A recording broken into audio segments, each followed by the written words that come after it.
Pastora, muchas gracias familia de Betel. Bueno, ciertamente sí es mi casa, aquí me bautizaron, aquí conocí al Señor y la unción que ella habla, de esa unción que ella habla yo la recibí aquí, por eso es que es tan familiar, ¿no? Y yo decía hoy, ay Señor, qué bendición uno poder predicar en una iglesia del Espíritu, ¿no? Y yo dije, Señor, ¿qué le vas a dar tú a esta iglesia, Padre? Dame una palabra especial para ellos. Algo que sea más allá del mensaje que ciertamente tú me has llevado por las naciones a predicar. Yo quiero que tú me des algo para ellos. Y esto fue lo que el Señor me dio. Le puse Betel 22:02-26 a mi Biblia escrita porque el Señor me lo dio para ustedes. Hay dos porciones del libro de Isaías y dice lo siguiente: Isaías 51:22, y comienza así, dice: así dijo Jehová tu Señor y tu Dios, el cual aboga por su pueblo. He aquí he quitado de su mano el cáliz de aturdimiento, los sedimentos del cáliz de mi ira nunca más los beberás. Y lo pondré en manos de tus angustiadores, que le dijeron a tu alma, inclínate. Y pasaron encima de ti, y pusiste tu cuerpo como una tierra y como camino para que pasaran. Iglesia, no sé si tú te has sentido alguna vez que alguien te ha inclinado tu alma como si fueras una alfombra. Y es tanta la necesidad que le ha dicho a tu alma como, inclínate y yo voy a pasar por encima. Y el Señor dijo, eso hasta hoy. Amén. Eso hasta hoy. Yo voy a quitar el cáliz de aturdimiento. Lo voy a quitar. Y esos que te dijeron que tu alma se inclinara, yo lo voy a quitar, ¿verdad? Pero hay otra porción, la última, que el Señor me decía que hay mucha gente en esta iglesia que ha servido con las manos vacías, que ha servido, que ha sido fiel, que ha esperado. Servidores que le han dicho al Señor, ¿cuándo me toca a mí? ¿Cuándo me toca a mí, Señor? He servido y tú has levantado a uno y a otro, le has respondido a uno y a otro, pero ¿cuándo a mí? Y el Señor me dio esta palabra y es a la que le puse Betel 22:02-26. Dice, he aquí, Isaías 52:3, dice, he aquí que mi siervo será prosperado, será engrandecido y exaltado y será puesto muy en alto. Amén. Esa es la respuesta que le estás pidiendo al Señor cuando me toca a mí. Amén. El Señor nunca se queda con nada. Dice, yo no soy injusto para olvidar la obra de amor que se hace en mi nombre. Amén. Así que esos que han servido, esos que han creído, esos que han ayudado, el Señor dice, serás puesto muy en alto. Amén. Bueno, gloria a Dios. Entonces vamos a enviar, ¿ya pusieron la presentación? ¿La están poniendo? Se llama paternidad espiritual. El Señor quiere restaurar todas las cosas. Y a veces cuando pensamos en restauración, ¿verdad? Señor, restaura mi casa, restaura mi hogar, restaura mi matrimonio, restaura mi vida. A veces no sabemos qué es lo que Dios puede restaurar o la magnitud de lo que la paternidad de Dios significa. Y quiero que me acompañen a leer, por favor, la palabra de Dios en Mateo 17, del 10 al 13. Dice lo siguiente: entonces sus discípulos le preguntaron diciendo, ¿por qué pues dicen los escribas que es necesario que Elías venga primero? Respondió Jesús y les dijo, a la verdad Elías viene pronto y restaurará todas las cosas. Mas os digo que Elías ya vino y no le conocieron, sino que hicieron con él todo lo que quisieron. Así también el Hijo del Hombre padecerá de ellos. Entonces los discípulos comprendieron que se les estaba hablando de Juan el Bautista. ¿Por qué Jesús? Primero porque ellos decían que alguien hablaba acerca de Elías. ¿Para qué Elías? ¿Por qué Elías? ¿Y qué se refiere la escritura cuando dice que la gente hablaba acerca de Elías diciendo que él iba a restaurar todas las cosas? Y Jesús le dice que entonces están hablando de Juan el Bautista. ¿Qué es eso? Fíjense, primero tendríamos que pensar qué cosas se perdieron, dónde se perdieron las cosas, ¿verdad? Cuando a usted se le pierden las llaves, usted dice, ¿dónde fue la última vez que las vi? Y empieza a buscar, ¿dónde fue la última vez que la vi? Yo las tenía aquí, yo me bajé del carro, yo dejé una bolsa, ¿verdad? Entonces, ¿qué cosas son esas que se perdieron? ¿Dónde se perdieron? ¿Y qué tiene que ver Elías y por qué Juan el Bautista? Todo esto es paternidad.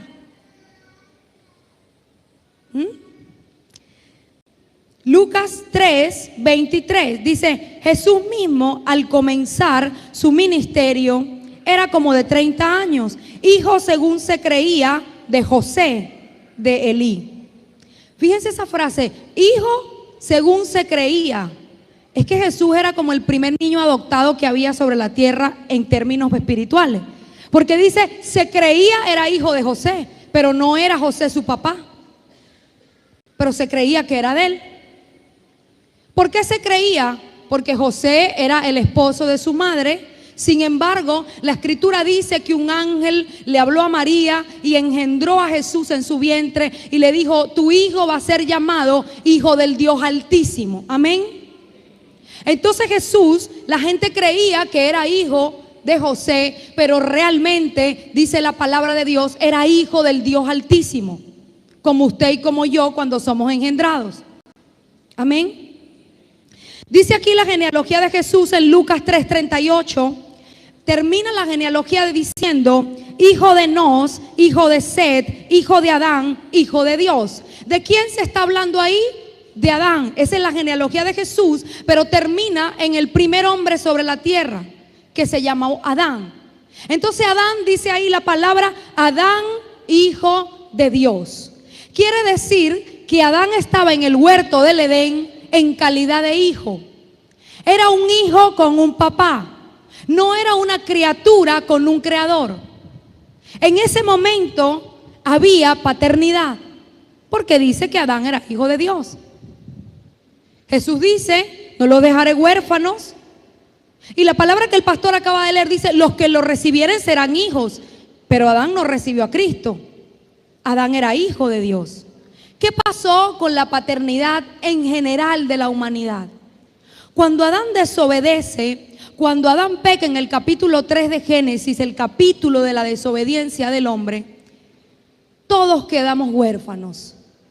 ¿Por qué? Porque la palabra separación significa desamparo en el original. Y cuando Adán pecó, dice Isaías, por vuestras iniquidades fuimos separados de Dios. La iniquidad hace separación entre Dios y los hombres.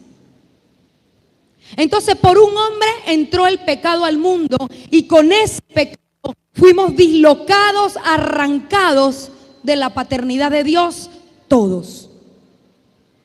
¿Qué hace la paternidad biológica? Le da matices a la herida. ¿Por qué? Porque no es lo mismo que usted tenga un padre biológico que abusó físicamente de ti, que tengas un padre que te ha maltratado, que tengas un padre que nunca conociste. Eso le va a dar características, matices a tu herida. Pero de por sí, toda la humanidad está huérfana. Porque Jesús dijo, no los dejaré huérfanos. Si dice no los dejaré huérfanos, quiere decir que todos estábamos huérfanos. ¿Por qué no dijo no los dejaré sin plata? O no los dejaré solos, o no los dejaré tristes, o no los dejaré cualquier otra cosa. ¿Por qué dijo huérfanos? Porque por Adán todos quedamos sin padre. ¿Cuál es ese sentimiento de orfandad? Es un sentimiento profundo de inferioridad, de vejación, de baja autoestima. A veces se manifiesta como egocentrismo, porque también, ¿verdad?, el trastorno de superioridad es un mecanismo de defensa que el ser humano utiliza cuando no tiene progenitor, cuando no tiene alguien que te afirme. Pues si nadie me ama, me amo yo mismo. Si nadie me dice que soy algo bueno, me lo digo yo. Y me lo digo tanto hasta que me vuelvo un egocéntrico, un pavo real. Entonces el sentimiento de orfandad es aquel desamparo, ¿verdad?, que hay en el alma humana, de sentir que no eres nada, que nadie está por ti. ¿Ha oído alguna vez esa frase, yo soy el hijo de nadie? ¿Verdad? El que anda por ahí con la chola en la vía, al garete. Yo soy el hijo de nadie. Y cuando te pasa algo, tú piensas, si yo fuese el hijo de alguien importante, no me estuviera pasando esto. Claro, fulanita porque tiene papá, el otro porque llama a su papá y la busca y le da y le resuelve. Claro, la tratan bien porque es la hija del profesor, del otro. Pero yo, ese sentimiento de que nadie está por ti, de que nadie te respalda, de que nadie saca la cara por ti, se llama orfandad. Y es por eso que en el Salmo 22 el rey David dice: Dios mío, ¿por qué me has desamparado? Usa la palabra desamparo, que significa en el original separación. Y él clama y dice: ¿por qué estás tan lejos de mi salvación? ¿Por qué yo clamo de día y de noche y tú no me contestas? Esas palabras del rey David son la expectación de un huérfano. Así ora un huérfano, ¿verdad? Y es que él dice: en pecado me concibió mi madre. Hay narrativas que dicen que el papá del rey David no lo quería, que venía del adulterio. Bueno, tantas cosas se dice de él. Lo cierto es que del corazón habla la boca. Y por su boca entendemos que él está haciendo la oración de un huérfano, que además es una oración mesiánica, porque Cristo la diría en la cruz más adelante. Estas palabras son las de Jesús: Dios mío, ¿por qué me has desamparado? Y Cristo nunca había sentido orfandad hasta ese día. ¿Por qué? Porque él fue engendrado en el vientre de su madre y la iniquidad de Adán él no la portaba. Así que él fue siempre unido a su padre. Por eso él hablaba: mi padre me ama, mi padre me ha dado todo. Si yo clamo a mi padre, le envía 12 legiones de ángeles. Gracias, Padre, porque tú siempre me oyes. Así oraba Jesús. ¿Qué quiere decir eso? Que así ora un hijo. Él dice: ejemplo les he dado en todo, haced como yo hice. Entonces la forma como Jesús hablaba nos muestra cómo es que un hijo piensa acerca de una relación con su papá, ¿verdad? Mi padre me da todo, en los negocios de mi padre me conviene estar. ¿Usted cree que hablaba de la carpintería de José? Yo no creo. Me conviene estar en los negocios de mi padre. Y hacía referencia a un papá invisible, que los fariseos ya tenían fastidio de eso, porque lo perseguían, lo acusaban, porque él decía que tenía un papá que se llamaba Dios. Y tanto lo fastidiaron que un día Jesús le dijo a los fariseos: ese a quien ustedes llaman Dios es mi padre. Pues si para ti es Dios, Jehová allá sentado lejos, para mí es mi Padre. Y a eso vino Jesús a la tierra, a mostrar al Padre. Nadie nunca había pronunciado la palabra Abba hasta que salió de la boca de Jesús. Él es el primero que dice que tú puedes tener con aquel Dios lejano, respetado Jehová, al que los fariseos le tenían miedo, una relación de paternidad tan cercana, de tal manera que lo pudieras llamar papito. Pero a los fariseos eso les ardía la sangre. ¿Y cómo sabemos eso? Porque cuando Pilato, ¿verdad?, está ahí en el juicio de Jesús, le dice a ellos: yo no encuentro un delito de muerte digno de matar a este hombre, ¿verdad? Además que tenía miedo porque la mujer le había mandado a decir: tuve un sueño y vi en el sueño que él es un varón justo, no lo mates. ¿Verdad? Gloria a Dios por los hombres que le hacen caso a las mujeres. Porque rápidamente Pilato se lavó las manos y dijo: sape gato, yo no lo voy a matar. Pues si ella dice que tuvo un sueño y que es un varón justo, pero él está ahí preguntándole a los fariseos, ¿por qué lo voy a matar? ¿Cuál es el cargo de muerte? En la ley romana tenía que haber un sustento. Y ellos le respondieron, este se hizo a sí mismo hijo de Dios y por eso debe morir según nuestra ley. Así que el cargo de muerte por el que mataron al Cordero de Dios fue por hacerse hijo de Dios. ¿Qué tal? ¿Cuánta persecución cree usted que pasará a alguien que diga que Dios es su papá? Tremendo, porque a Jesús lo mataron por eso. Ahora, pastora, vuelva por ahí, por lo de Juan el Bautista, ¿verdad? ¿Por qué dicen que están hablando de Juan, pero hablan de Elías? Entonces, cuando Adán peca, se rompe ese amor, se rompe todo lo que el Padre le había prometido al ser humano y quedamos todos en orfandad. Y el Señor, ¿verdad? Como un buen padre, idea un plan para resolver el problema de separación, porque tenía tanta agonía por volver con sus hijos que sacrificó uno por tenerlos a todos. Amén. Fue el Padre el que ideó este plan en vista de la caída del hombre. Y dice aquí en Malaquías 4 del 5 al 6, he aquí yo envío al profeta Elías antes de que venga el día de Jehová grande y terrible. Él hará volver el corazón de los padres hacia los hijos y el corazón de los hijos hacia los padres, no sea que yo venga y hiera la tierra con maldición. El último verso del Antiguo Testamento es este verso de Malaquías, no es el diezmo, es este, ¿verdad?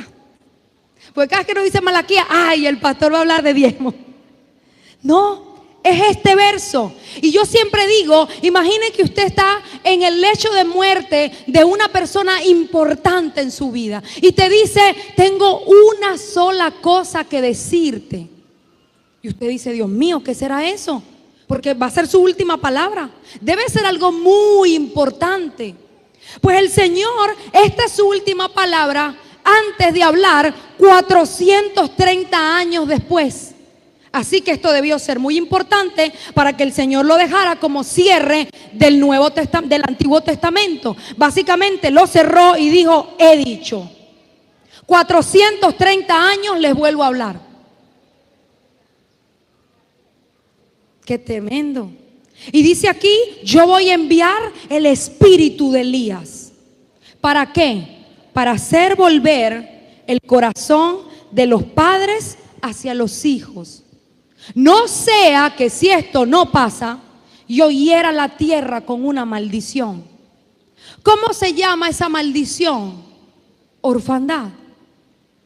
Es la maldición que hay en la enemistad entre los padres y los hijos.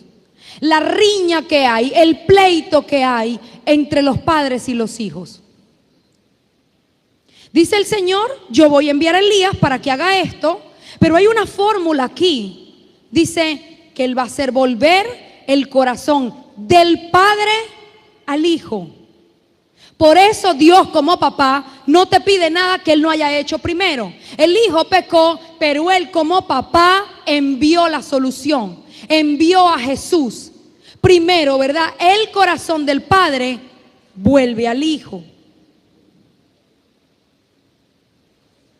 A veces los pastores, los cristianos, los hombres de Dios que conocen la Escritura, cuando ven que sus hijos están haciendo algo malo, les dicen, debes honrar a tu padre y a tu madre. Y a veces eso resulta en el corazón de esos hijos como un fastidio o un puñal o algo religioso donde yo tengo algo contra ti. Y el papá no vuelve su corazón al hijo para que la respuesta del hijo sea automáticamente volver el corazón al padre. ¿Qué significa volver? En el original hebreo significa apaciguar, arrepentirse, restaurar, restablecer y sobre todo restituir. Por eso vemos que en la parábola del hijo pródigo dice la escritura que él estaba casi comiendo las algarrobas. Y dice una frase tremenda: volviendo en sí. ¿Qué pasó en ese momento en el corazón del pródigo? Volviendo en sí quiere decir que fue a su padre para ser apaciguado, para arrepentirse de lo que hizo. Y es que él dice: yo pequé contra el cielo y contra ti. Como si hubiesen dos dimensiones de la paternidad. Pequé contra el cielo y pequé contra ti, refiriéndose al padre de él, en ese caso biológico, aunque sabemos que ese papá representa a Dios. ¿Por qué el papá no salió a buscarlo? Porque él ya había dejado el Consolador, había dejado el Espíritu Santo, ya el sacrificio había sido, ya la mesa estaba servida, le tocaba a él volver, ya el padre había ido, ¿verdad? Para aquellos papás que piden perdón y aún así el hijo dice: yo no te voy a perdonar. Haciendo un paréntesis ahí, Mateo 18 dice que el que no perdona, Dios no lo perdona. Y dice también ese pasaje en la parábola de los dos deudores, que el que no perdona, a sí mismo, mi Padre Celestial, no el diablo, te pondrá en una cárcel y te pondrá un verdugo en la puerta hasta que tú pagues todo lo que debes. ¿Qué les parece eso? No el diablo, Dios como papá. ¿Por qué? Porque él ya puso, ¿verdad? Él ya perdonó al ser humano enviando a Jesús. Eso fue su muestra de perdón. Lo ofreció, lo sacrificó y volvió su corazón al ser humano, esperando que nosotros volvamos a Él. Amén. Pero para volver necesitamos lidiar con un personaje protagónico en esta historia, y es nuestro padre biológico. No hay tal cosa como que yo voy a tener una vida bendecida y aquel hombre que me engendró en el vientre de mi madre no merece perdón, no le voy a hablar, lo voy a condenar para siempre por todo lo que me hizo. Voy a ser un fariseo que tiene una relación con Jesús, sirve en la iglesia, gloria a Dios, canta aleluya, pero el papá no lo quiere, no lo llama, no lo ayuda, no lo honra. ¿Usted sabe cómo sería eso? Se lo voy a decir en un término, en un ejemplo que me gusta mucho hablar, porque la escritura dice que el Padre es el labrador de la tierra, que Jesús es la vid y nosotros los pámpanos. Entonces imagínense que nosotros somos como un árbol. Esas raíces son nuestros padres, el tronco somos nosotros, las ramas son nuestros abuelos, las raíces, nuestros padres, los troncos, nosotros las ramas y los hijos, el fruto. Y usted es un manguito que está colgando ahí en la mata. Y usted dice: ¿sabes qué, papá? No quiero tener nada más que ver contigo. Fuiste demasiado malo y no te voy a perdonar. Entonces yo, manguito, en mi soberanía absoluta, me voy a arrancar de la mata para seguir viviendo sin ti porque no te quiero. ¿Qué creen que le va a pasar al manguito altanero y rebelde?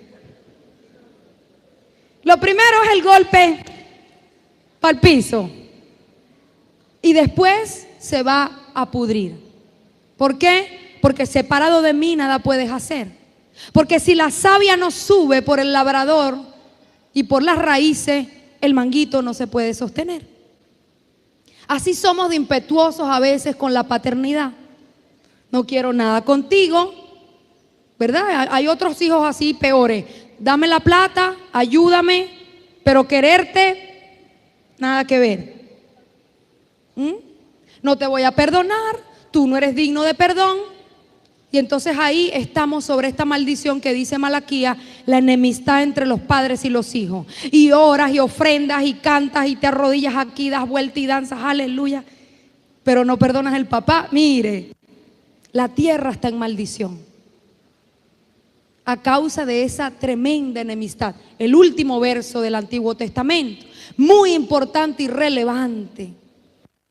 Pero volvamos aquí, donde dice que el Señor envió, ¿verdad? Que enviaría a Elías, porque aquí es una promesa. Él dice: yo enviaré a Elías y yo voy a hacer esto.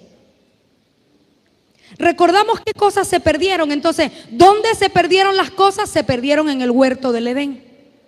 ¿Qué cosas se perdieron? Todo lo que la paternidad tiene. ¿Qué hay en la paternidad? ¿Qué es paternidad? Si yo perdono a mi papá, pastor, lo llamo hoy, oro, recibo a Cristo, me dan la potestad de ser llamado hijo, clamo por el espíritu de adopción. Bueno, hago todo eso. El que ora por provisión, mire, sin esto, ¿qué pasa conmigo? Dice la escritura que hay cosas que vienen de la paternidad. ¿Cómo lo sabemos? Por la calidad de vida que tenía Adán en el huerto. Número 1, dice la escritura que el Señor le dio identidad, porque le dijo, eres a mi imagen y semejanza. ¿No? El que no tiene identidad, bueno, ahora se cree un Terian. Eso me enteré ayer por allá en la conferencia. Pues un Terian, el hombre se cree mujer, la mujer se cree hombre, pues cada uno se cree lo que quiere, un reptil, una rana. Pues eso es por falta de papá. ¿Por qué? Porque el Señor le dijo a Adán, tú sabes quién eres, porque si me has visto a mí, sabes quién eres tú. Tú te pareces a mí, eres de mi imagen, eres mi esencia, ¿verdad? Igual que Dios. Entonces, número 1, la paternidad te da identidad. ¿Por qué? Porque el Señor le dijo a Adán, tienes mi imagen y mi semejanza. Eso es una afirmación de identidad. Cuando yo sé quién es mi papá, sé quién soy yo. Número 2, te da provisión. ¿Por qué? Porque el Señor le dijo a Adán, tú fructifica la tierra, multiplica la tierra, de todo árbol puedes comer. Provisión. Le dio autoridad al ser humano porque le dijo, sojuzga la tierra y enseñoréate de ella. La tierra está para servirte, para ayudarte. El huérfano lo vomita la tierra. ¿Usted ha leído? Vomita a los moradores porque está en maldición. Entonces, donde llega, horrible.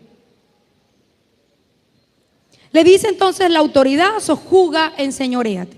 Y le da protección porque lo pone en un lugar específico, cubierto. O sea, Dios como padre no es un padre irresponsable. Él hizo a Adán o lo creó en el día 6. Y en el día 6, cuando Adán venía a ver cuál era su casa, había comida, árboles, frutos, animales, agua, sombra, sol, había todo. ¿Usted cree que Dios es como esos padres irresponsables que la mujer ya va a parir y apaga el celular ese día y la mujer ahí en el Racetti llamando, mira que los pañales, que el cochecito, que la mudita para sacarlo? Y viene ese niño en desprotección, viene ese niño sin nada y la mamá empieza a pasar trabajo desde ese día. ¿Usted cree que Dios es así? Una vez estuve en Portugal ministrando en Lisboa y el recepcionista del hotel, yo le empiezo a hablar de Dios como padre. Y le empiezo a explicar que Dios es un buen padre. Ay, mientras el Botones traía las maletas. Y él me dijo, ¿a ti te parece que ese es un buen padre que te dejó un libro y se fue? ¿Qué? O sea, él hablaba de esto. Te dejó un libro y se fue. Pero como la escritura dice que como traemos la imagen del terrenal, así mismo traemos la del celestial, yo entendí que el papá lo había abandonado porque él estaba juzgando a Dios por lo que había vivido. Y le pregunté acerca de su padre biológico y dijo, sí, cuando yo estaba en la barriga de mi mamá, él se fue. Por eso creía que Dios era un papá que te da un libro y se fue. O sea, que no hizo nada por él. Pues eso no es verdad. Dios tiene todo esto para sus hijos. Provisión, autoridad, identidad, protección. Eso es la paternidad. Entonces, en el momento que perdonas tu padre biológico, recibes el espíritu de adopción, comienzas a caminar en esto. Es algo progresivo. No te voy a prometer una cosa, una magia, porque dice el espíritu da testimonio. Y esa palabra ahí, cuando dice testimonio, significa un cúmulo de afirmaciones. Entonces, Él va poco a poco dándote esta libertad de hijo de Dios. Pero sí te puedo asegurar que en el mismo momento que recibes la adopción, dejas de ser un huérfano para siempre. Entonces vamos entendiendo ahora más el verso, ¿verdad? Vamos desglosando el verso. Entonces, ¿por qué esperaban a Elías? Porque el espíritu de Elías traía el hacer volver el corazón de los padres a los hijos. ¿Por qué esperaban? ¿Por qué? ¿Cuáles son todas las cosas? Las cosas que se perdieron en el huerto. Queda la paternidad. Vamos entendiendo el verso, ¿verdad? Pero también hay un elemento de Juan el Bautista. Vamos a leer, por favor, Lucas 1, del 16 al 17. Entonces dice aquí, cuando yo leí esto, hermanos, me cambió la vida. Y espero que también cambie la suya. Miren lo que dice. Y hará, ustedes saben que Juan el Bautista tenía un papá que se llamaba Zacarías. Y Zacarías está oficiando sus servicios ahí, sacerdotales, y se le aparece un ángel. Yo lo llamo el ministro de comunicaciones al ángel Gabriel, porque cada vez que el ángel, cada vez que Dios quería dar un mensaje, enviaba a Gabriel. Gabriel significa mensajero. Entonces aparece el ángel Gabriel y le dice: Zacarías, tú vas a tener un hijo. Tu mujer, que es estéril, ahora va a tener un bebé. Y ese hijo se va a llamar Juan. Y viene a esto. Muchos hablan de que Juan predicaba el arrepentimiento, y sí, pero ¿cómo es eso? La asignación a lo que vino Juan el Bautista está descrita de manera expresa en la palabra, porque es de la boca del ángel que él dice esto. Y hará que muchos de los hijos de Israel se conviertan al Señor, Dios de ellos. E irá delante de él en el espíritu y en el poder de Elías. Para hacer volver el corazón de los padres hacia los hijos y de los rebeldes a la prudencia de los justos, para preparar al Señor un pueblo bien dispuesto. ¡Guau!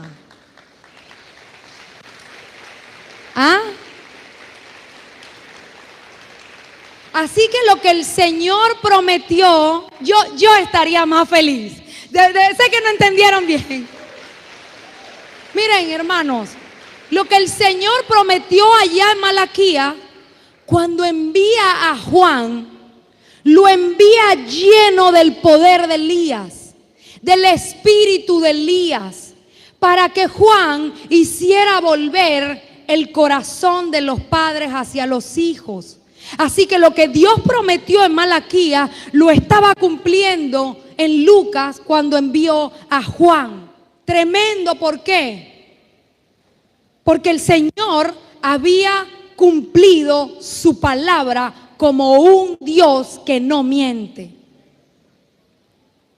Cuando usted encuentre una promesa en el Antiguo Testamento, asegúrese de encontrarla también en el Nuevo. Porque ese es el sello absoluto de que Dios está en eso. No haga una doctrina de algo que encontró por allá, ¿verdad? Sin encontrar el sustento. Pero esto es mucho más que un sustento. Es la promesa redactada exacta en el libro de Lucas. Además, le agrega unas cositas.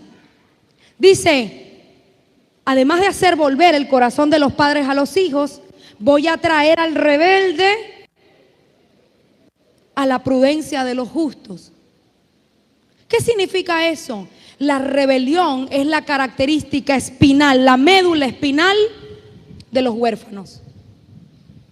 Satanás, que es un huérfano, es rebelde y orgulloso. Pero el hijo es manso y humilde. Amén. Entonces el huérfano que es rebelde contra la autoridad, ¿verdad? Que usted le dice blanco y él dice negro, que usted le dice sube por aquí, sube por allá.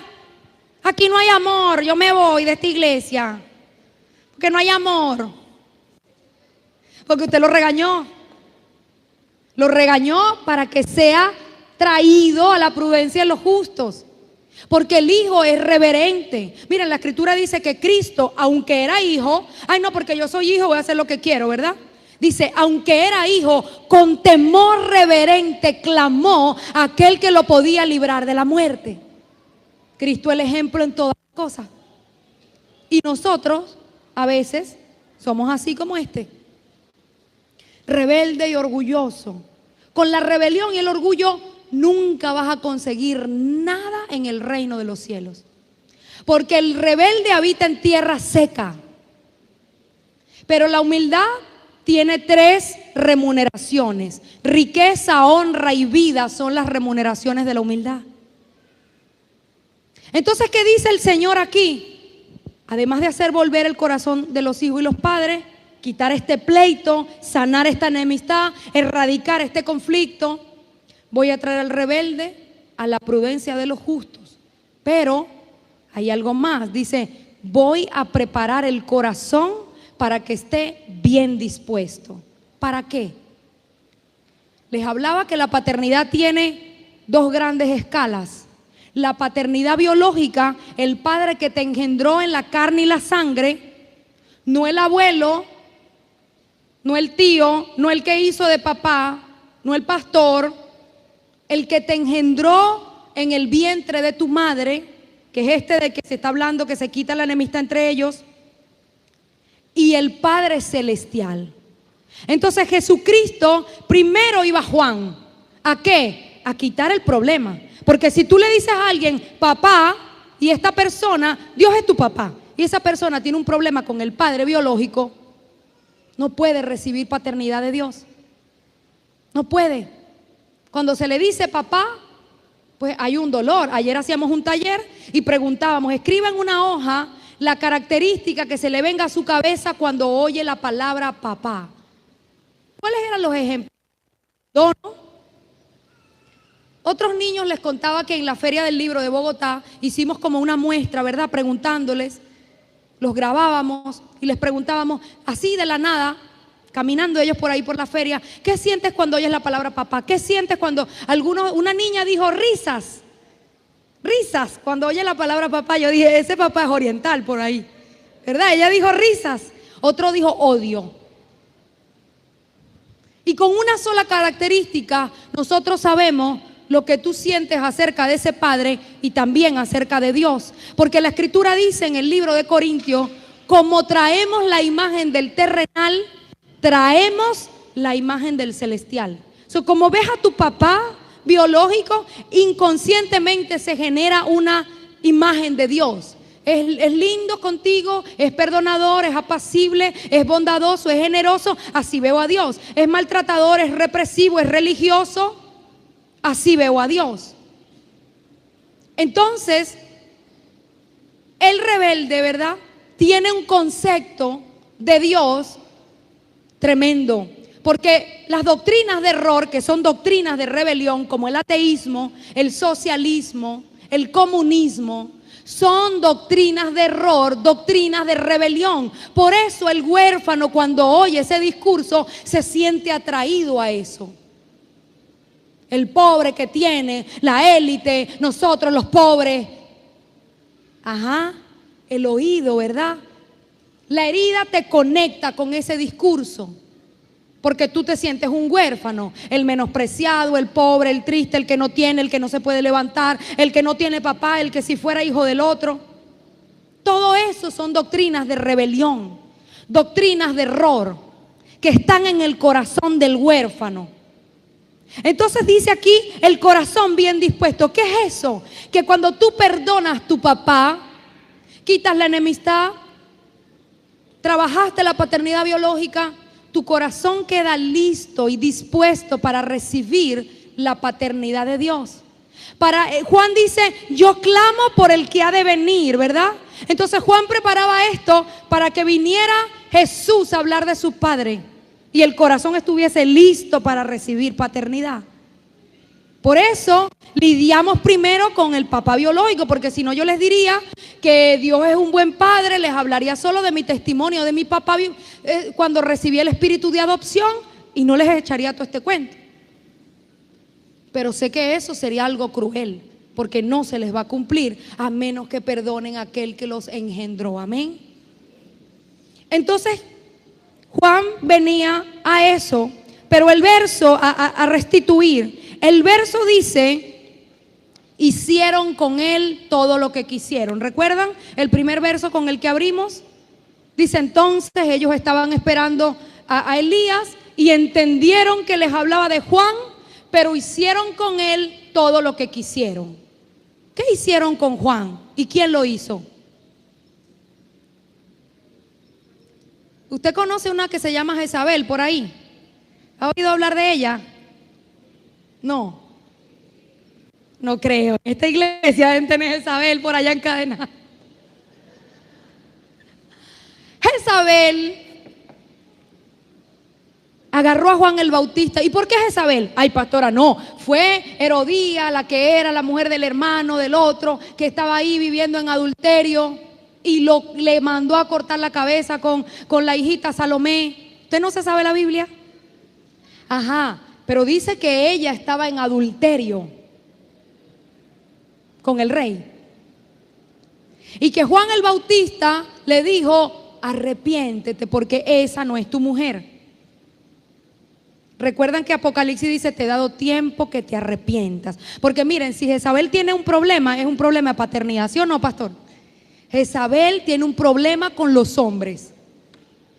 Los odia. Y ayer yo les decía en el taller, ya que dijeron por ahí que me invitaron a los hombres, les voy a contar algo que yo enseñé en el taller.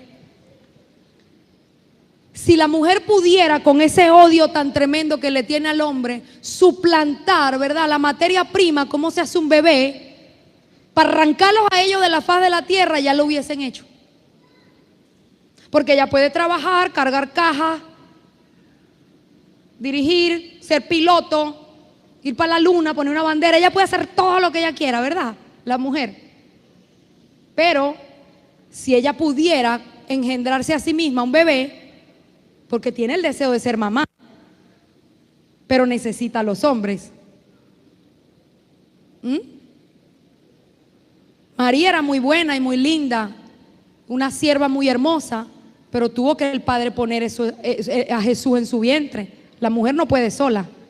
Entonces, ¿qué hace Jezabel? Odia a los hombres, y si pudiera arrancarlo de la tierra, lo haría. ¿Y por qué eso? Porque la Biblia dice que los hombres son la imagen y la gloria de Dios sobre la tierra. Ajá. Eso les enseñé ayer. Y ella, ¿esta pastora qué? La escritura dice: el hombre no debe cubrir su cabeza, pero la mujer sí. Entonces dice: porque el hombre es la imagen y la gloria de Dios sobre la tierra, y la mujer es la gloria del varón. A veces cuando se dice hombre, se está refiriendo al género humano, pero el verso dice: el hombre es esto y la mujer es esto. Entonces, ¿quién es el hombre? Es la imagen y la gloria de Dios sobre la tierra. Donde usted ve un hombre, usted ve a Cristo. ¿Cómo sería Cristo? Con el pelo amarillo, los ojos azules, ¿verdad? El Cristo italiano, yo no creo. El romano Cristo. ¿No? Pues la verdad es que no sé cómo sea, pero sí sé que su naturaleza era como la de él. Porque en la carne era un hombre. Eres la imagen y la semejanza de Dios sobre la tierra. ¿Qué te parece eso? ¿Sí? ¿Te parece bien? Te estoy hablando a ti. ¿Te parece bien? Una honra muy grande, ¿verdad? Cuando tú piensas en Cristo, ¿cómo sería? Como tú. Esto no se trata de una reina, se trata de un rey. No se trata de una mamá, se trata de un papá.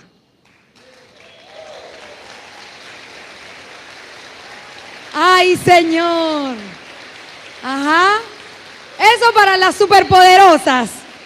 Ese aplauso para las superpoderosas, que se las dan de que ellas pueden solas. Entonces, este espíritu que hay sobre la tierra, miren, no hay nadie que le eche más leña al fuego entre una herida de un padre con un hijo que la mamá herida. Dígame si es o no. No hay nadie que le eche más sal a la herida de paternidad que la mujer que el tipo la dejó. Tu papá no te quiere, tu papá es un perdedor, tu papá es una porquería. Ay, mija, tú no sabes quién es ese. ¿Te llamó? Eso no te va a cumplir. Lo sé porque tuve una así. Yo tengo 6 hermanas, somos 7 niñas. Fidelizó sus soldados, sus 6 soldados, porque a mí no pudo, gracias al Señor que vive. Fidelizó sus 6 soldados que odiaran el papá. ¿Y qué creen que les pasó al rebelde que habita en tierra seca? Pues se quedaron ahí. Porque tú tienes que ser fiel a mi dolor, porque tu padre me engañó, porque tu padre me hizo. Eso hace Jezabel. Jezabel odia a los hombres, los odia porque son la imagen y la de Dios sobre la tierra. Los odia porque cuando camina un hombre, así sea eunuco, así él no sepa quién es, así carga una peluca y se crea otra cosa que no es, por donde él camina, el cielo dice, ahí va mi gloria, mi imagen, así soy yo. Y Satanás te quiere convencer de que tú eres un gusano, de que tú no vales nada. Miren, cuando yo voy a las cárceles de hombres, nunca he predicado en una cárcel de mujeres, siempre de hombres, yo les digo, yo no sé qué hace la gloria y la imagen de Dios encerrada en esta jaula. ¿Qué hacen aquí? Porque crecieron bajo el maltrato. Eres un perro, no sirves, no tienes nada. Dele, maltrato, hasta que la rebelión hizo su trabajo. Esto lo hace Jezabel. Este espíritu que quiere destruir la masculinidad, quiere destruir a los hombres porque odia a Cristo. Que es grosera, que es contumaz, que es rebelde, que es contenciosa, que mete cizaña, que divide. Y usted no puede ser una mujer de esas, nunca más. Porque el Señor dice, ¿has visto un carácter apacible en una mujer? Eso es de gran estima delante de mí. Una mujer con un carácter apacible para el Señor es como olor fragante. Entonces, esta mujercita que está en adulterio, que Juan le dice, arrepiéntete, porque estás pecando, como dice Apocalipsis, te he dado tiempo, le mandó a cortar la cabeza. ¿Quién es la que le corta la cabeza a los profetas? ¿Y Juan no era un profeta? Entonces, ¿quién le cortó la cabeza? ¿Quién le cortó la cabeza a Juan? Jezabel. Jezabel es la castradora de profetas, de unción, de ministerios, de hombres. Porque ahora entendemos cuando el Señor dice, envié a Juan y le hicieron todo lo que quisieron. Lo decapitaron, lo mataron. ¿Por qué? Porque Juan portaba un mensaje. Y el mensaje era que los padres y los hijos vuelvan. Cuando ella se dio cuenta que Juan iba, perdona a tu papá, perdona a tu papá, perdona a tu papá, arrepiéntete, perdona a tu papá, arrepiéntete, le cortó la cabeza. Porque dijo, no, toda esta gente se va a convertir, la maldición de la tierra se va a quitar. Eso fue lo que hizo. Ese fue el padecimiento de Juan. Está muy claro. Usted sabe que hay predicadores de esos que llevan la palabra para que diga lo que ellos quieren decir. Pero aquí dice tal cual lo que yo estoy hablando. Ellos esperaban a Elías. Elías iba a restaurar todas las cosas. Entendieron que estaban hablando de Juan el Bautista. Juan el Bautista vino a predicar que el corazón y el Padre y el Hijo se volvieran. Y lo decapitaron, ¿verdad? Entonces, Mateo 3, del 1 al 3. ¿Cuál era el mensaje de Juan? Dice, en aquellos días vino Juan el Bautista predicando en el desierto de Judea y diciendo, arrepentíos porque el reino de los cielos se ha acercado.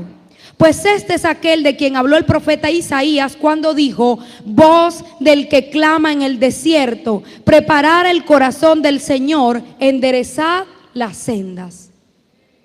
Esto es lo que Juan hablaba. Arrepiéntete, endereza la senda. ¿Para qué? Para que Cristo pudiera dar su mensaje.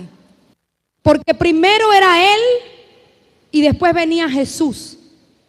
Era el mismo mensaje. Cristo decía, arrepiéntete para que el cielo venga. Y Juan igual. El mensaje de los dos era un mensaje de paternidad. Por eso padecieron los dos. Por eso a Juan le cortaron la cabeza. Y por eso les acabo de decir que en el juicio de Cristo, el cargo penal por el que crucificaron a Jesús era, se hizo a sí mismo hijo de Dios y por esto debe morir. Porque los fariseos estaban tranquilos que se le hiciera a Yahweh, a Jehová, sacrificio. Mientras no tengas papá, Él está feliz. Mientras tú no tengas papá, el diablo está feliz porque todas las cosas no van a ser restauradas. Mientras tengas paternidades falsas en el medio, no perdones tu papá, entonces quieres el abuelito. El abuelito te crió y gloria a Dios, tiene mérito y honra porque hizo un trabajo que no le correspondía. Pero hasta que no lidias con el que te engendró, que te pasó no solamente el color del pelo, los ojos, la piel, te pasó también un contenido espiritual con el que tienes que lidiar. Entonces el diablo está feliz de que tú quieras al abuelito y el día del padre lo llames a él y te sientas feliz y digas, bueno, padre no es el que engendra, sino el que cría. ¿Sí? Y esa palabra engendrar es una cosa tremenda que vamos a enseñar ahora. Mateo 4:17 dice: desde entonces comenzó a predicar Jesús y decía, arrepentido porque el reino de los cielos se ha acercado. Entonces, ¿qué era? El mismo mensaje. Y dice desde entonces. ¿Cuál es ese entonces? Cuando dice que desde el lugar de la gloria, ¿verdad? Cuando Jesús se bautizó, vino desde el lugar de la gloria la voz del Padre que dijo, tú eres mi Hijo amado en quien tengo complacencia, a este oír. ¿Qué era eso? Un testimonio de paternidad. Se están burlando de ti. Ustedes vieron, un paréntesis, ustedes vieron aquella niñita que decía que el Capitán América era su tío. ¿Ustedes vieron eso? Ella decía, el Capitán América es mi tío, y los niñitos del colegio se burlaban. Y era verdad. Entonces llegó ella con Capitán América, el de verdad, no era un disfraz, al colegio. Esto es lo que le pasó a Jesús ahí. Porque todo el mundo, este está loco, este es un blasfemo, este por Belcebú hace eso, se volvió loco. ¿Dónde está tu padre? Si Dios es tu padre, enséñanos, dinos, ¿dónde está? ¿Qué te mandó a decir tu padre? Loco, ¿verdad? Y aquí la gloria se vio entera y el Padre dijo, este es mi Hijo amado en quien tengo complacencia. La Escritura dice, yo no doy testimonio de mí, mi Padre da testimonio de mí y de ti. Si tú eres hijo de Dios, te aseguro que te pares enfrente de quien te pares, el más ungido, ese sabe que tú eres hijo de Dios. Porque el Espíritu da testimonio de que eres hijo de Dios. Y eso fue lo que pasó ese día. Dios lo respaldó. Dijo, este es mi hijo, a él oí. Ahí entendemos por qué Juan le pregunta, pero ¿por qué no me bautizas tú a mí? ¿Por qué yo a ti? Jesús le dice, porque es necesario que se cumpla toda justicia. Era esta justicia perfecta que tenía que cumplirse de la manera como Dios la estableció. Padre, pero yo quisiera ser tu hijo, pero no quiero lidiar con el viejito. Hasta que no se cumpla toda justicia no vas a tener papá. Porque si fuera por eso, los seres humanos somos tan ruines y tenemos tanta maldad en el corazón, que si Dios nos perdonara, si nosotros perdonar, ¿qué haríamos? Recibiéramos el regalo del perdón y no te hablo nunca más. Haríamos eso. Entonces, hasta que la justicia de Dios no se cumpla, bien, el padecimiento de Jesús y de Juan era el mismo. Mateo 17, del 10 al 3, dice, entonces sus discípulos le preguntaron diciendo, ¿por qué dicen los escribas que es necesario que Elías venga primero? Todos sabían, había un rumor, porque ellos conocían la Biblia y sabían que Malaquías decía que Elías iba a venir. Por eso es que ellos sabían eso, porque conocían la Escritura.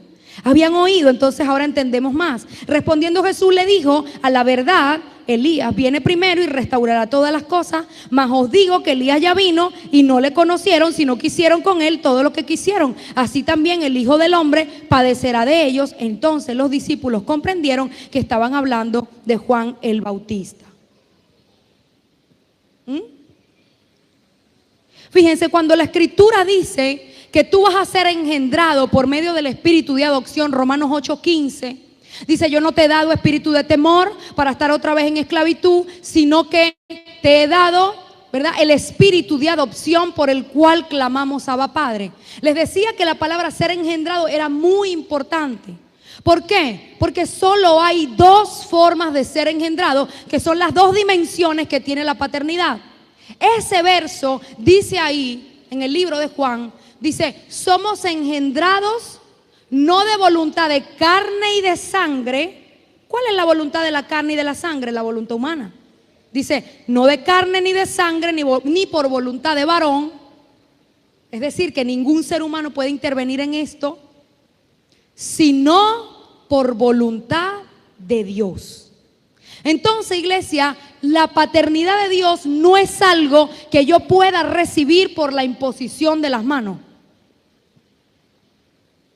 No.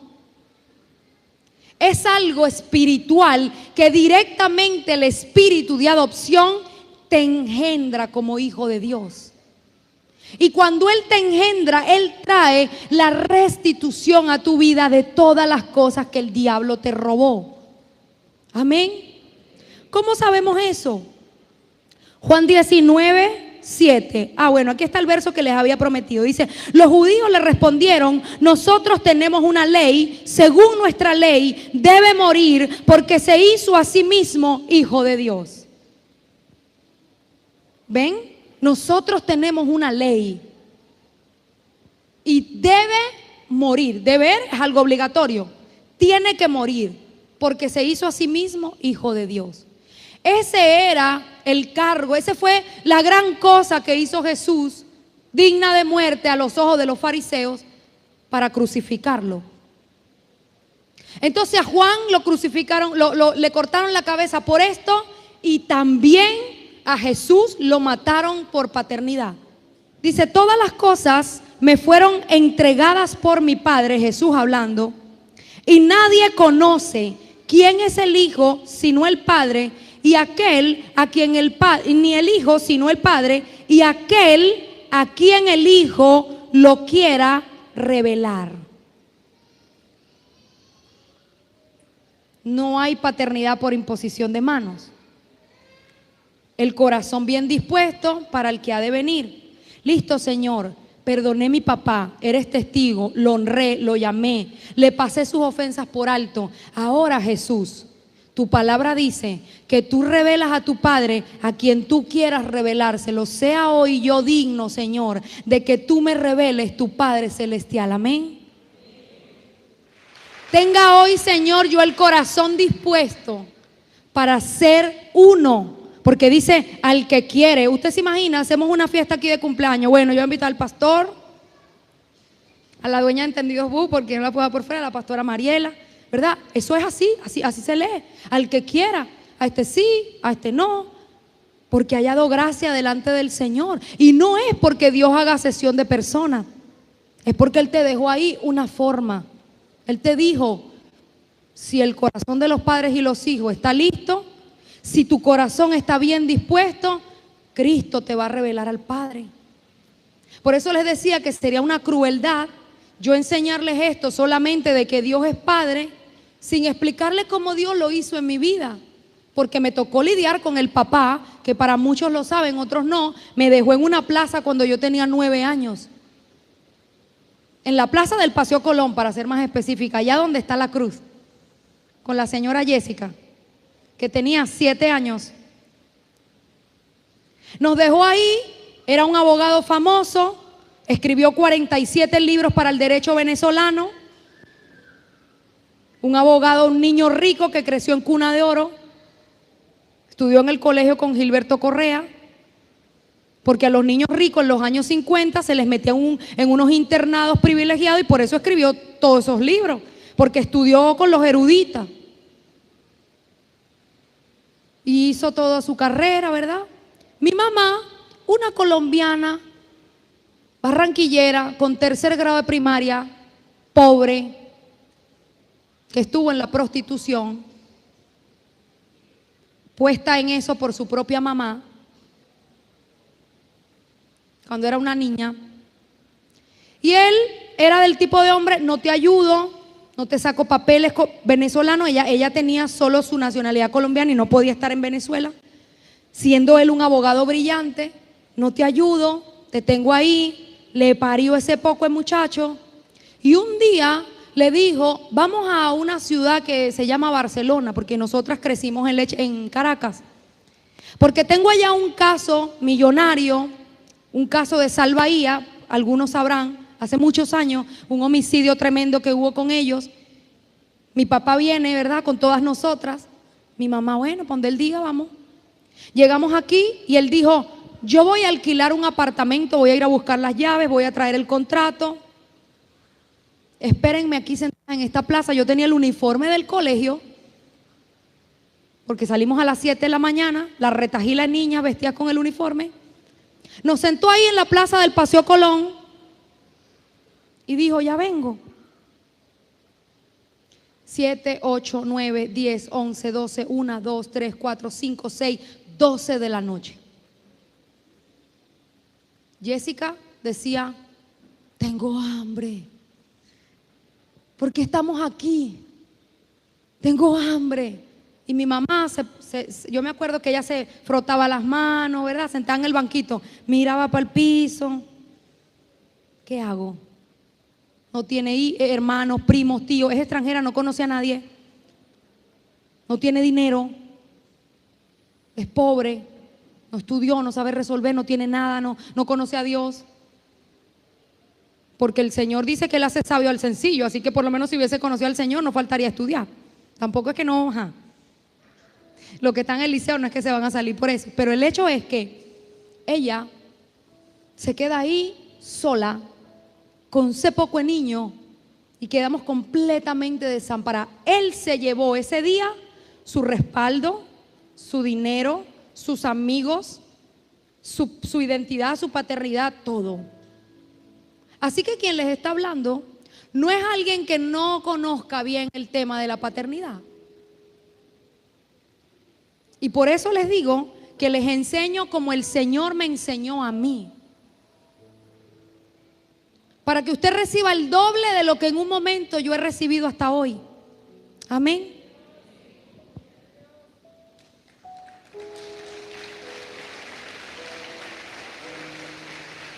Último verso, iglesia, y con esto termino. Juan 17, del 4 al 6. Dice Jesús hablando: yo te he glorificado en la tierra, he acabado la obra que me diste que hiciera. Ahora pues, Padre, glorifícame tú al lado tuyo con aquella gloria que tuve contigo antes de que el mundo fuese. He manifestado tu nombre a los hombres que del mundo me diste. Tuyos eran y me los diste y han guardado tu palabra. Miren, Jesús dice: papá, lo que me pediste que hiciera, ya lo hice. ¿Qué hice? He dado a conocer tu nombre. Hablé de ti. Hablé de que tú eres un buen padre. Hablé del reino de los cielos. Dije que allá arriba iba a preparar moradas, que en tu casa todos eran bienvenidos. Ya hice todo, Señor. Ahora vámonos. Dejó sembrada la paternidad, y es gracias a Él que hoy podemos clamar: Abba Padre. Amén. Iglesia, ponte de pie. Cuando Jesús dice consumado es en la cruz, ese consumado significaba, ¿verdad? Hecho está pagada la deuda. Pero también ese consumado significaba: ha sido empujado el argumento. El Señor empujó el argumento de la maldición que había entre los padres y los hijos. He hecho todo, Señor, para que ellos vuelvan a ti. Amén. Si alguno de ustedes que está aquí se siente quebrantado en la paternidad, este es el momento que el Señor preparó para venir a las aguas a beber de Él gratuitamente. Amén. Padre, te damos gracias, Señor. Te damos gracias por tu palabra. Te damos gracias porque tú eres bueno. Si hay pastores, nos pueden ayudar a ministrar. Padre, te damos gracias porque tú eres bueno, Señor. Porque para siempre es tu misericordia. Te damos gracias, Señor, por cada uno de los que están en este lugar, Señor. Te damos gracias por esta iglesia, por el privilegio, Señor, de poder pisar este altar que santo es. Señor, te damos gracias por cada vida. Hoy el Señor, mientras oraba, además de la palabra que me dio, que leí al principio, el Señor me decía que Él iba a abrir hoy las cámaras de la muerte. Y yo le decía: ¿por qué, Señor? Me decía: porque hay gente que necesita recibir lo que tú recibiste la primera vez que pisaste este lugar. Y recordé, como les contaba la semana pasada, que el Señor aquí me había librado del espíritu de suicidio. Así que hay un llamado especial para los que tienen sentimientos de suicidio y de muerte. El Señor hoy quiere abrir las cámaras de la muerte donde el diablo ha llevado tu alma. Todo aquel que está enlutado, todo aquel que ha coqueteado con el espíritu de suicidio o que ha pactado con él, yo les voy a pedir solo a ellos que vengan un poco más adelante para poderlos distinguir. Los que estén aquí, que se han intentado suicidar, que han pactado con el espíritu de muerte, que hay luto que han perdido a alguien y dicen: llévame con él, llévame con ella. Los que han hablado cosas que no saben y su alma ha quedado cautiva en las cámaras de la muerte. Padre, hoy yo oro, Señor. Hoy yo oro en el nombre de Jesús de Nazaret. Tu palabra dice, Señor, que tú viniste a deshacer las obras del diablo. Padre, hoy creemos que tú, Jesús, Espíritu Santo, unidos a nosotros, Señor. Hay más de dos, hay más de tres, Señor. Tú viniste a deshacer las obras del diablo. Hoy te pedimos que las cámaras de la muerte, Señor, sean abiertas. Que las cámaras de la muerte sean abiertas, Señor. Que todo el que está encerrado en esa oscuridad, Señor, en el Seol encerrado, Padre, hoy yo te pido que sean abiertas, Señor, estas cámaras de oscuridad. Cámaras, Señor, donde afligen, donde atormentan, Padre. Hoy te pedimos perdón, Señor, por cada palabra de muerte, por querernos morir, Señor, antes de tiempo, por declarar muerte, Señor, en lugar de vida, por escoger la muerte en lugar de la vida, Padre. Tú dijiste, Señor, escoge pues la vida, y nos equivocamos, Señor. Equivocamos, Señor, nuestro corazón y elegimos la muerte, Señor. Pero hoy te pedimos perdón, Padre. Hoy te pedimos perdón, Señor, por haber hecho eso. Perdónanos, Señor, perdónanos, Padre. Abre, Señor. Alumbra tú que brillas, sol de justicia, y te alumbrará Cristo. Señor, ahí donde hay oscuridad, alumbra, sol de justicia, ese lugar oscuro, Señor.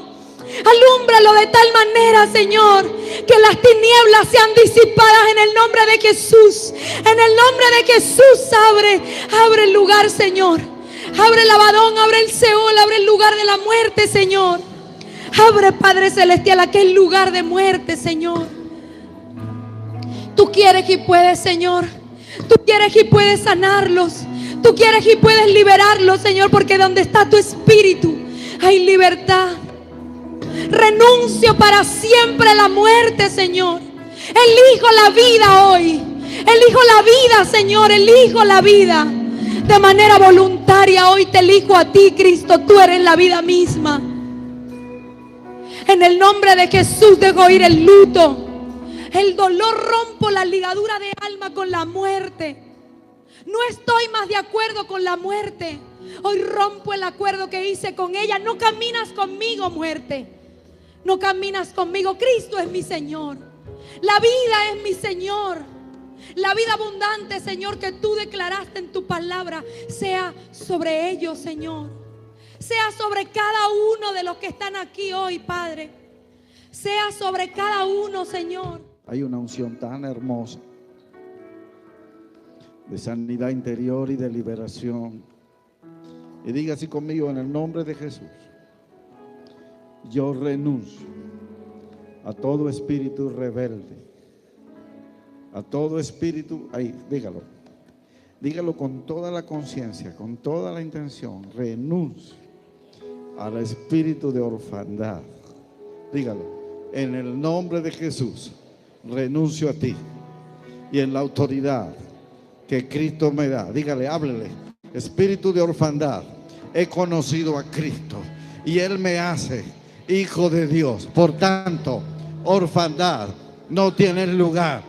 Ahora, dígale, ahora te echo fuera de mí, te vas, fuera de mí, te vas, fuera, en el nombre de Jesús. Allí, toma aire, sopla, te va, sale por todo, sale por bostezo, sale, se va, fuera, te desprende, sal, fuera. Ahora, en el nombre de Jesús, vamos.